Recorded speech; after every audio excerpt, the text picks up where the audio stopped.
This is Mama Mish, and today in the Magic Kitchen, beef mushroom barley soup. Soup, there it is, again and again and again and again and again. Don't ever trust a person that doesn't love soup. I love soup any time of year, but the fall season is soup season, period. End of story. Fuck pumpkin spice. Come fight me. I don't care. I don't hate it, but I don't love it either. I mean, I guess I'm not your average white girl. I don't like pumpkin spice everything, and I cook with spices. I mean, this bitch right here, she creates blends to make it easier for a lot of people who are scared to cook. I mean, it's not hard, I promise. Cooking involves this skill set: telling time, measuring, tasting. If you can do these 3 things, you can cook. Oh, make it 4 things. You need to be able to read, since you probably need to follow recipes to start on your cooking journey. So don't be a wuss. No need to be scared. Nowadays, there are gadgets galore to make cooking easy and fun. Not like the old days, when our ancestors had to hunt or grow their own food and figure out if eating something might kill them, or figure out how to prepare it to not die after consumption. Speaking of consumption, I still intend to teach those who want to know how to cook with cannabis, and not just make gummies and chocolate. I'm just getting started. The spice blends available on our website are traditional spice blends with no cannabis. I repeat, no cannabis. So, right now, the easiest way for someone who wants to cook any of the recipes we've shared with cannabis is to use canna oil or butter wherever oil and butter are used. See? Easy. And when our infused spices are in dispensaries, we will take cooking with cannabis to a whole new and healthy level. Stay lifted. Let Mama Mish make your kitchen magic. All right.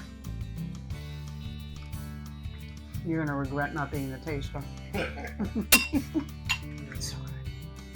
Let's eat.